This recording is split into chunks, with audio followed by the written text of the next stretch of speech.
ओम नमो भगवते वासुदेवाय। ओम नमो भगवते वासुदेवाय। ओम नमो भगवते वासुदेवाय। ओम ज्ञानतिमिरान्धस्य ज्ञानाञ्जनशलाकया चक्षुरुन्मिलितं येन तस्मै श्रीगुरवे नमः। नमो विष्णुपादाय कृष्णप्रेष्ठाय भूतले श्रीमते भक्तिवेदान्तस्वामिनिति नामिनि।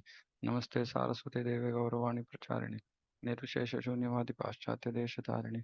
जय श्रीकृष्ण चैतन्य प्रभु नित्यानन्द श्री अद्वैत गदाधर शिवासादि गौरभक्तवृन्द। हरे कृष्ण कृष्ण कृष्ण हरे हरे, हरे Ram Ram Ram Hare Hare. Okay, this is the online Kindle version. It's tough to say which page. This doesn't say anything like page. Mm,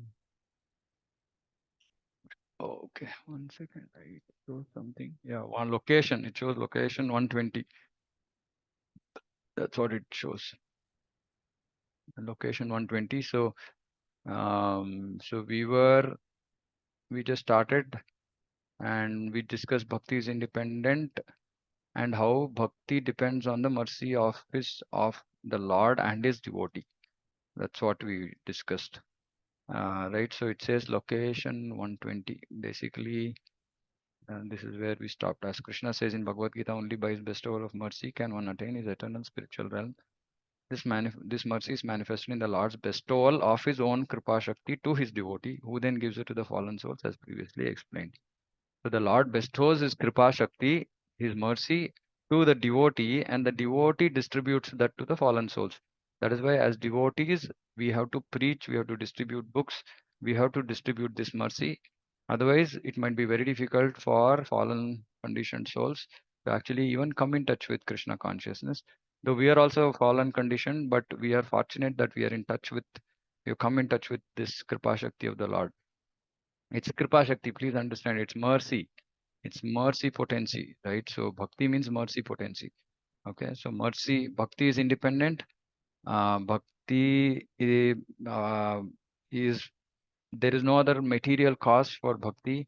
Um, the only cause is the bhakti in the heart of a devotee who distributes that mercy.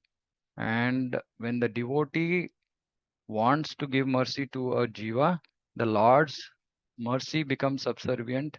Lord's mercy is already bestowed on the devotee, so the devotee will distribute that mercy, and the Lord's approval is there, right, for that mercy. So it will flow. It will flow. There will be no restriction for the mercy to flow. So any unqualified, totally unqualified people can also come in touch with bhakti by the mercy of a devotee. So Vaikuntha Ekadashi, I request everybody wherever you are, please go out, distribute books and distribute this mercy. Okay, hardly, I mean, in ISKCON today, it's a like a pity actually. Previously 12 months of the year, people were distributing, devotees were distributing books. Then we came down to 1 month. Now it's become one day, and many don't even do even on that day, right? It's a real sad situation. This is the only thing that Prabhupada wanted us to do, is distribute his book. Okay. Prabhuji, can I ask something here, please? Yeah. Yeah. Prabhu, now you say the devotee distributes the mercy, right? Yeah. And but why is it like sometimes even when the devotee is giving the mercy, we don't receive it, or we don't, because you say it is not according to the three modes. It's already there, and then you're narrating it. Then also, why do we Free will. rebel? Free will. Misuse of free will. Just Free like will. misuse of free will made us come Okay. here, misuse of free will prevents us from accepting it. No, not the three modes, no, Prabhuji, because the modes are not No, affected. There's no modes. See, modes. See, the free will today. Okay, so this is again a deep question. See, what is free will? Free will is our little independence. Now we have relinquished our little independence to the modes. Okay, but for some things we override them as well, right? Like for example, sometime because of some peer pressure or something, you end up doing something even though it's not our nature, which means that at certain times we actually even override this free will independence, which is predominantly determined by our nature. So yes, it is under the control of we are under the control of the three modes, but the that little bit free will has to be appropriately used. This is the responsibility of a jiva. Now, when we even, what is this free will? This free will is not the full potency to overcome Maya. The free will is simply to say, okay, I like this devotee. I just, want to come and meet this devotee, or I want to just take prasadam once more. This much little free will is also good enough to start. Of course, yeah, once we come in touch with bhakti, then we should understand that it's completely our free will. How much we are going to, fix or remain fixed on the path of bhakti, that we are going to make progress. And we are willingly, that is why I keep saying, we willingly not wanting to make progress, right? And that's why we are not making progress. And for answer to every question is, we don't have strength ourselves. We should come in touch with devotees who have the strength to overcome those anarthas that we have, and that is the free will.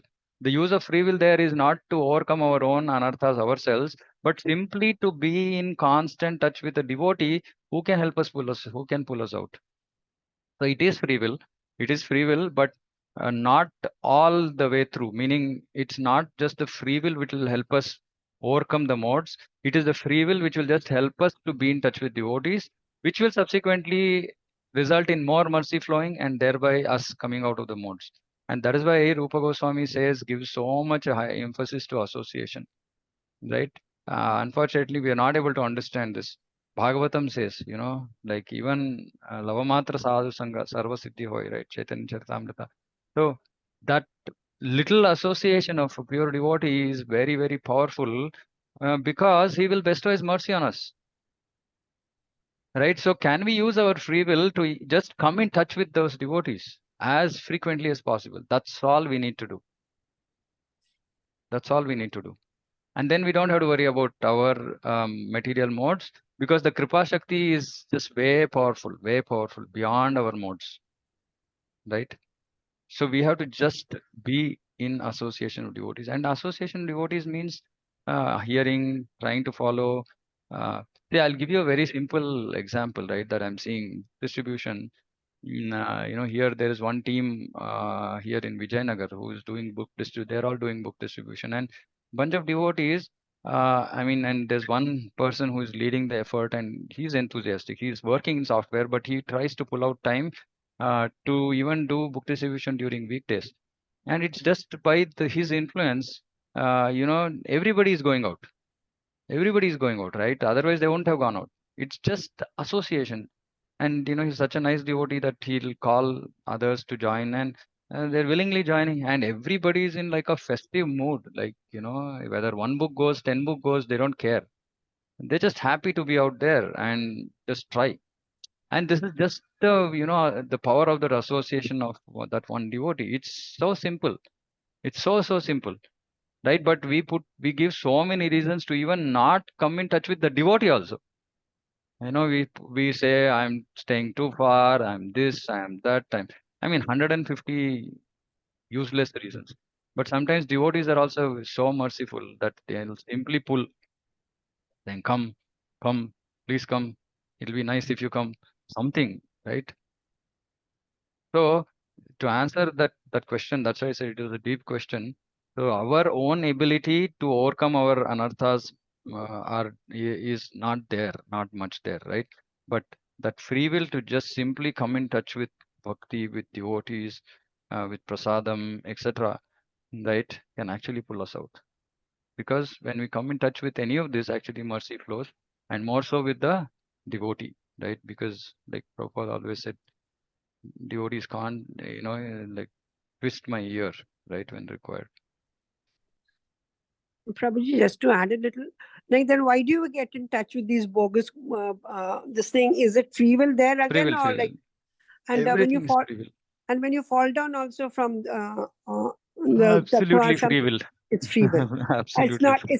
It's not the modes. It's not this thing. See, But okay, let me clarify this, right? See, the modes are very powerful. See, the modes can pull us down, modes can destroy us, right? But the free will is the rescuer, right? It's very small and insignificant. The free will compared to the power of our modes, right? But when that free will is used to hold on to a much bigger source, I'll give you a simple example, right? I told this, try to practice this, right? If I'm in a bad mood, or I'm angry about something, right? Simply, I try to come in touch with Krishna by chanting his holy name, right? And simply by trying to do that, what happens is I come in touch with a much bigger Shakti. Now, wanting to take Krishna's name at that point of time is my free will, right? I can either take Yes. Krishna's name or I can continue to just go on blah blah blah about my own situation or about why I am angry, justify myself, etc. I can do all that, or I can use my free will to just simply take Krishna's name, right? So this is where the difference is. Modes will keep pulling us.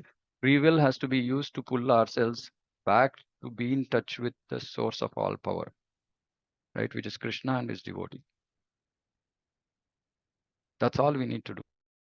That much effort we have to do. If we cannot do that much, then it's a little bit, I mean, everybody has that power, has that power, right? That much power is there in that everybody's free will. Is that okay, Mataji? Yes, Prabhuji. Okay. All right. Okay, so I'm going to move on, and we are already over. Okay, 5 minutes. Okay, now the further discussion is bhakti caused by anything else? That is the discussion. And so the question being asked here is bhakti caused by nishkama karma? Nishkama karma is when we do karma without any expectation of results. So obviously the answer is no. I mean, yesterday I was saying that some of these can be favorable. So here that's what it says. Sometimes it is said that prescribed duties performed without personal motives act as the door to bhakti, but at charity and austerities are clearly denied as causes of bhakti. So if somebody is doing some charity, austerities, etc., they cannot be at all. But some of these activities like nishkama karma are considered as favorable. They can become as the door to bhakti, but I cannot be attained. So in this 11th canto verse, I cannot be attained by intense efforts of yoga, sankhya, charity, vows, austerities, sacrifices, explaining the Vedas, study of the Vedas, sannyasa. But is also stated charity, austerity, etc. are the cause of bhakti. So, um, so here, so okay, there is a little bit um, contradiction here. So here in the 11th canto, Krishna is saying nothing is the cause of uh, I cannot be attained by anything else. But in this 10th canto, it says devotion to Krishna is accomplished by such things as charity, austerities, homa, japa, study. So here, Vishwanath Chakravarti Thakur is clarifying that this statement refers to bhakti in the mode of material goodness. So, uh, so we should understand this. Some of these other things like charity, austerities, or nishkama karma, etc., can help one to, like, that's why I said it's favorable to come to bhakti. So they can come to bhakti, but they might still remain in the mode of goodness. This kind of bhakti is actually part of the system of gnana rather than the bhakti beyond the gunas. See, whenever we talk about bhakti, we are talking about Shuddha bhakti. Now, for Shuddha bhakti, it's not any of this, right? Charity, austerities, etc., which will be the cause. That is the cause of mercy of another devotee and Krishna. Um, right? Of course, some people say that charity means giving to Vishnu and the Vaishnava, that vrata or austerity means such vratas as Ekadashi, that tapas means total renunciation of personal enjoyment for the attainment of the Lord. Thus, they are all angas of sadhana bhakti. To say that bhakti is attained by these angas is not incorrect, for this simply means that bhakti is caused by bhakti. Okay, so let me just clarify this.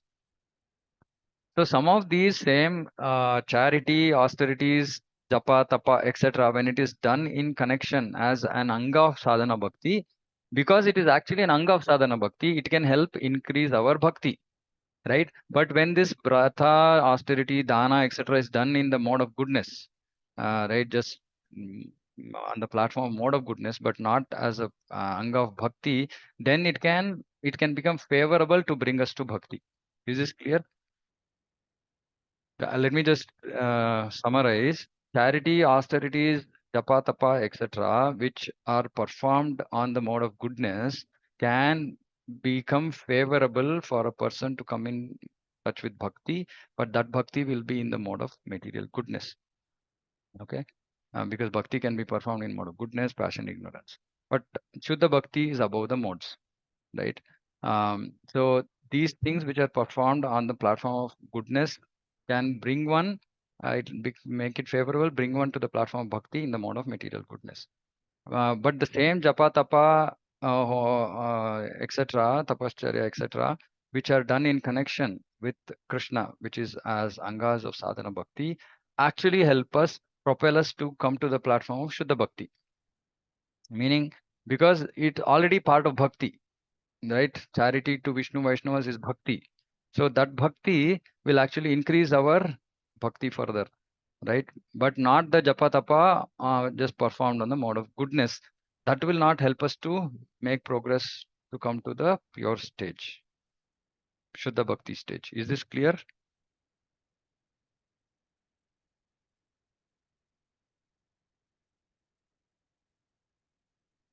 If it's not clear, please ask.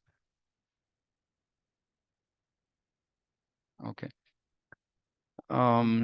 Okay, So, bhakti. Hare Krishna, Prabhu.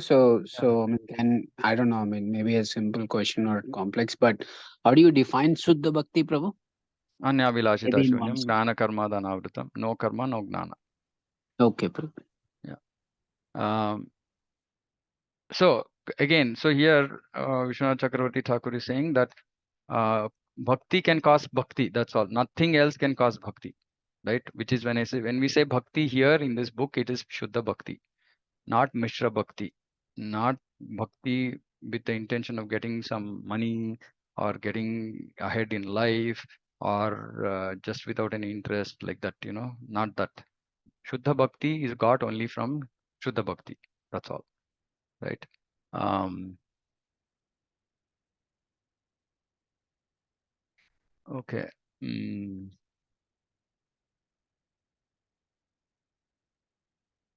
yeah. Okay. So bhakti is always distinct from karma and gnana.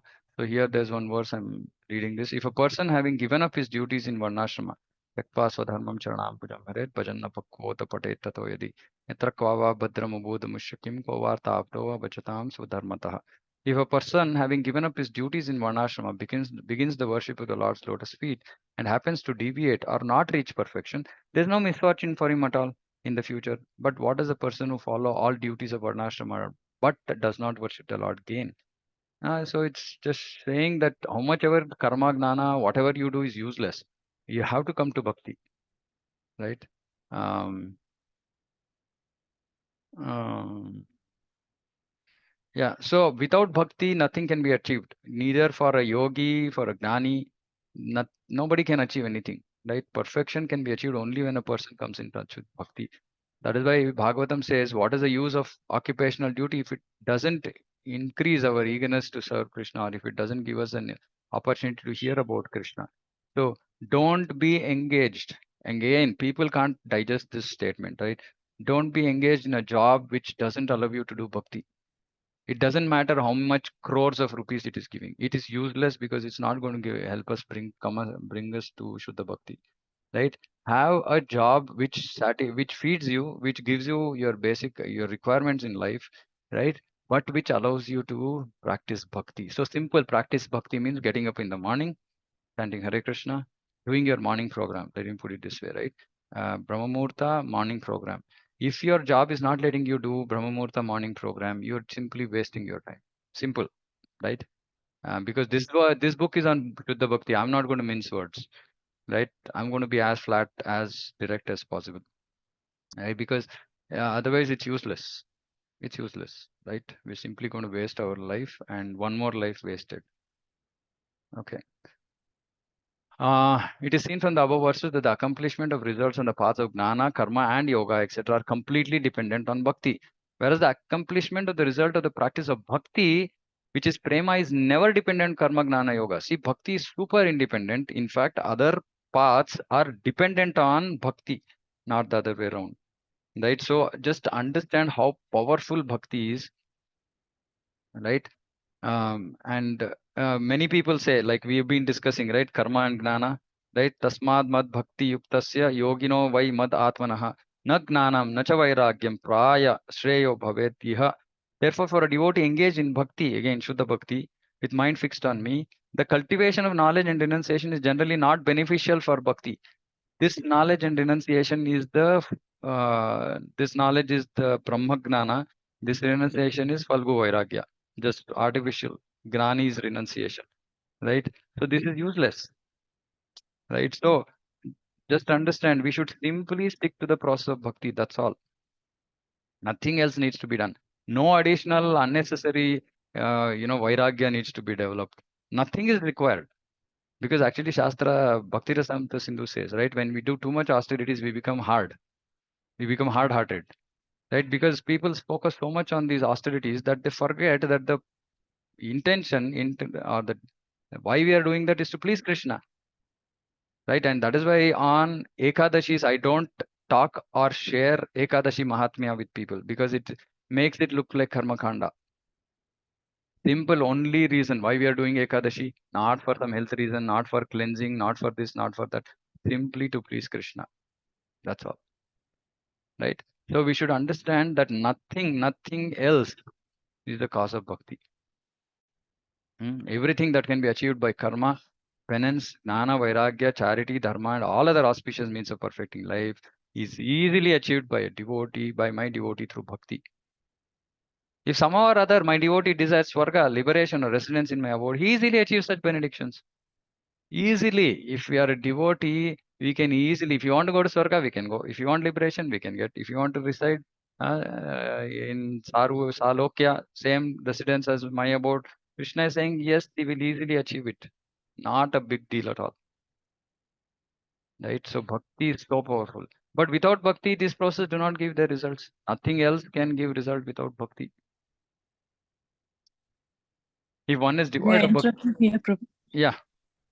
When we try to tell about the importance of Ekadashi to somebody who's new, if we simply say that, Krishna will be pleased, they may not be able to understand. That is when we have to come to, explaining Ekadashi Mahatma importance and all that. Does that, we tell people also, is it like we are doing karma kind of bhakti there? Or how is it? How do we understand? Yeah. So see, when we are preaching, we have to be careful, right? See what I make it simple. I just say it's good for you. I don't say what. I don't go into details. I simply say it's good for you. Just do it. Prabhuji, can we tell them that it will eradicate your sins and save you further from?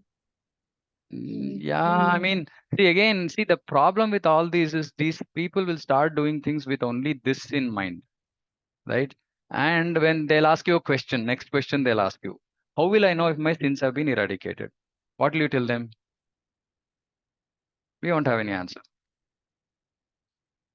right? So, I mean, it's like in Bhagavad Gita, Krishna says, Yoga Kshema, Yatra Yogeshwara Krishna, Yatra Partho Dhanudara, Tatra Shri Vijayo Bhuti. Everything will be good. Right now, what that everything will be good, anybody can understand anything. I just simply say it's good for you. Just do it. Shastra says it's good for you. And it's good for you. Why do you go to the temple? It's good for you, no? Have you gone into depth of trying to understand why you're going to a temple? What exactly will it change? No, you're simply going to temple because you know that it's good for you. So similarly, do Ekadashi, it's good for you. You see, if somebody is wanting to know so much details, we'll actually explain him what bhakti is. Right? Or we can give scientific basis. Right? But going behind explaining some of these so-called material benefits of these vratas, etc., will just make people come. Let them come, it's okay, right? But they will just fix their mind on getting that result.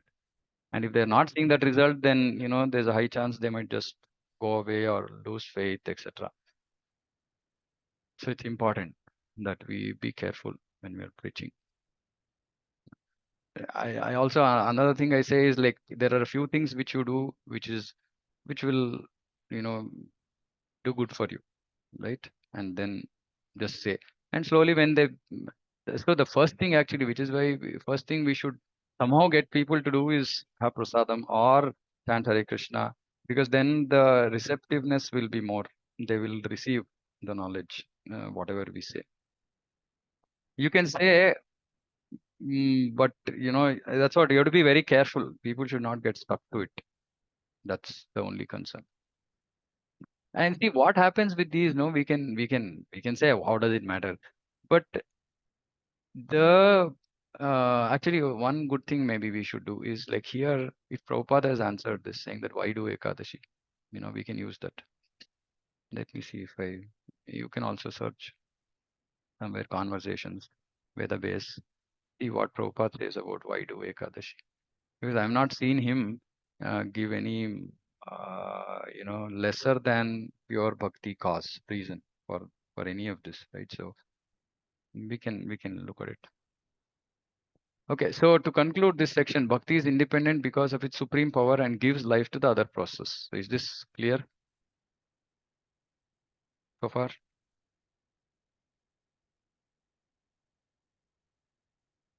Okay, I think I'll stop here because this another section which is actually very, very important.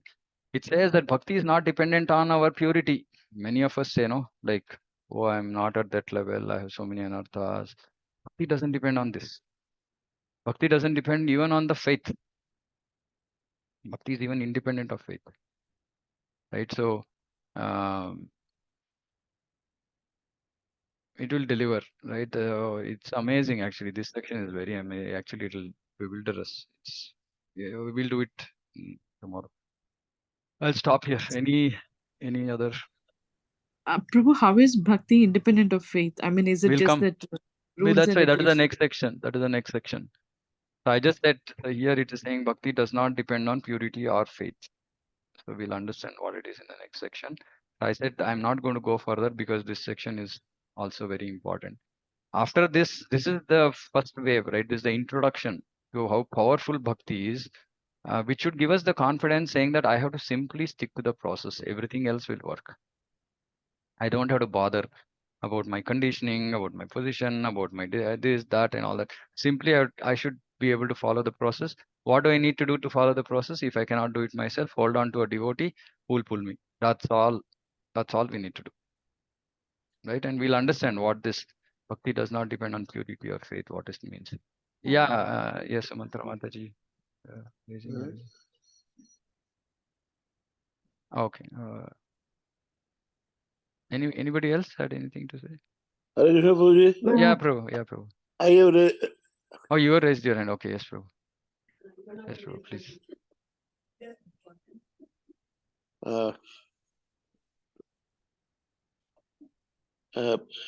Prabhuji, before I got initiated, Mm-hmm. I used to chant Ram mantra. Yeah, you told me. And I was very much observed actually in that mantra. Yeah. And I was having taste also, I can say, night sleeping, and I can read book and still I was able to chant in heart and like that way it was extreme, you can say. Mm-hmm. But suddenly, because of my fault, I left actually. Mm-hmm. I changed kind of my style of living and like that way. Mm-hmm. But later on, some astrologer told that period was why so much bhakti was there. Mm-hmm. That time in your star, Guru star was Powerful. Bala. Mm-hmm. So can bhakti star also little bit push you? No. This is astrologers can't understand bhakti at all. Astrologers think that like they think of Ramanama or just as a religious activity, right? So they cannot understand what bhakti is. That's why Bhakti Siddhanta Saraswati Thakur actually he gave up astrology, right? If astrology was so closely connected to bhakti, he wouldn't have given up. Krishna says Sarvadharman Parityaja. His own Jyotish Shastra Krishna is rejecting when it comes to bhakti. See, because we should understand this, the life of a devotee cannot go as per his karma phala, right? Once a devotee surrenders to Krishna, then his life is now being actually directed by Krishna. So it's not under the control of our previous karma, which means that the seer will not be able to understand what's going on. So if you were at, of course you are in bhakti, then also when you're chanting Ramanam, um, when astrologers talk about Guru Bala, to me it is simply our spiritual master, right? It's not the planet Guru, right? So we have to just that Guru Bala, possibly that is the time when you would have come in touch with devotees, is it? Or you came in touch with your spiritual master? Yeah, that's right. Yeah, Because I got in touch with Kenam there. So with devotees and can devotees yeah, start yeah. So coming. that is the Guru Bala, right? But not the material. It Not doesn't. not Yeah, Jupiter, not Jupiter. yeah. Not. So that sometimes somebody else also told me saying that your guru is very strong. I said, yeah, that's true. Yeah, because actually it's the spiritual master, right? So Yeah. when that time favors us, possibly it's more favorable than others to come in touch with devotees if we actually make use of it. But bhakti is totally independent of any of this, our stars, our time, our or any of that. It's just super powerfully independent. But then why fall down in between? Actually, because I'm in touch with devotees also, but Kenan in bhakti was both side, but little bit fall. I can say fall down was there in between No, for a that's not few. Prabhu. See, our situation. This again, I'm just because this It's is a a very difficult free will concept. or free Yeah, will free or what will. you will say. Yes, free will. See, our modes are very powerful, right? I'm just That's right. re-explaining this Yes. because Yes. this concept is very difficult to understand. Modes are very powerful, but our free will can actually help us to overcome the modes. See, the free will of actually just wanting to accept a guru, right, and be under his guidance. Uh, I mean, overrides all our material modes, na? All our modes are destroyed just because we accept it, just because we used our free will to accept Guru. Now, nobody can say that you accepted your Guru because it was your karma phala. No, because that whole process is completely independent of any karma phala, right? Any of us who got initiated is not because of our karma phala, right? It's just because we've used our free will. We've possibly done bhakti previously in previous lives, and we were fortunate enough to come in touch with devotees and guru and accept, take shelter under their lotus feet. So that is a complete act of free will, right? In fact, see, it's like this. Okay, let me explain in another way. Even in a normal day-to-day scenario, right? When we are faced with some situation, we react to that situation using our free will. But that free will is predominantly driven by some mode that we are, like, for example, if I have a big problem that has come to me, I might use my free will and just either decide to go to a pub to drink and forget my misery, or I might use my free will to go to the temple, pray, and for peace of mind or for mercy or whatever, right? Now, that is again a use of free will. That free will, somebody in Tamoguna will go to the pub, somebody in Sattvaguna will come to the temple, right? So, somebody who is in Sattvaguna, his free will be more favorable than the free will of a person in Tamoguna, right? Um, Either way, even somebody in Tamoguna crazily just, by fortune, just some devotee hooks onto him and holds onto his hand. Even that person with the free will predominantly in Tamoguna can come out, right? So we have to understand that our modes are powerful, but proper use of free will, even by uh, just our fortune, right? Some devotee came in touch with us, right? And then he's just behind us, and it can just override all that, uh, our mods, our uh, previous conditioning, our karma phala, etc. To pull us into bhakti and make us progress. Who that my initiation was the last that time. Okay. And Last. I won't name it. He was pushing me not to do, because his mind was already polluted, I can say. Mm-hmm. And so, what you will say, that Guru was pulling you, or your free will was pushing you to take, actually? No. So see, free will. See, Guru will pull in the sense Guru will have the power to distribute mercy. Like for example, when that's what I was saying. See, when a devotee wants to give mercy to a jiva, then how powerful the Kripa Shakti of the Lord is, right? So because that Kripa Shakti of the Lord is with the devotee, right? When the devotee wants to give mercy to somebody, nothing can stop. Okay. Except our free will. Except our free will. Nothing else can stop. I can just run away from that place, right? Saying that I don't want this association. Right? But apart from that, nothing else in this whole creation can stop. Because there was a lot of pressure not to take initiation actually. On me actually. And through Guru Kripa, my free will was also stick to there, and Guru Kripa, I can say that. Guru Kripa was there, and we didn't run away from that mercy. Yeah, we don't. Yeah. Thank you, bro. Okay. Hare Krishna. Okay. So we'll stop here. If there anybody else has any questions, we can discuss. Otherwise, we'll continue this. First few sections will go very slow because these basics have to be understood, because this is a foundation. Many of us are in the illusion that the single answer that I get from most devotees saying that why we are not able to make progress is pointing fingers towards our material modes, right? Towards my conditioning, I'm this, I'm that. So we should understand bhakti is supremely independent. We can simply make progress if we want to make progress. As simple as that. It's as simple as that.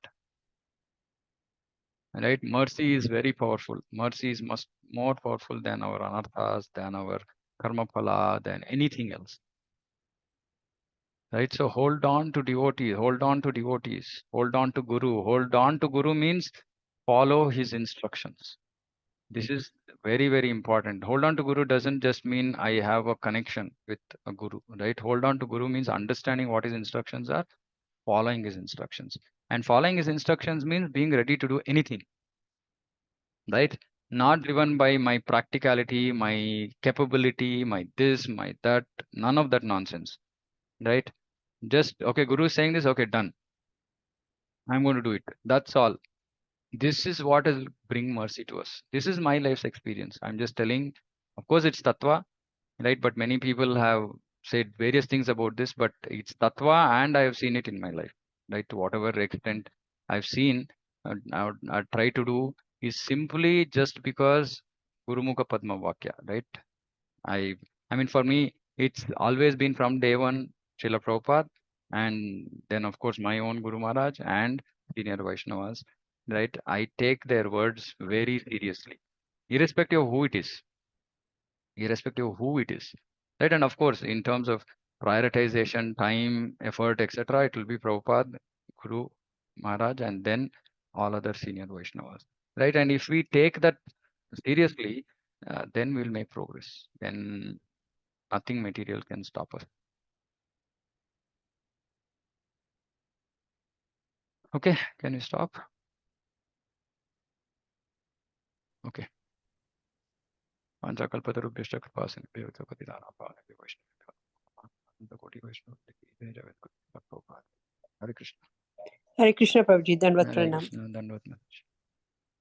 Hare Hare Krishna, Hare Krishna, Dandavat Pranam.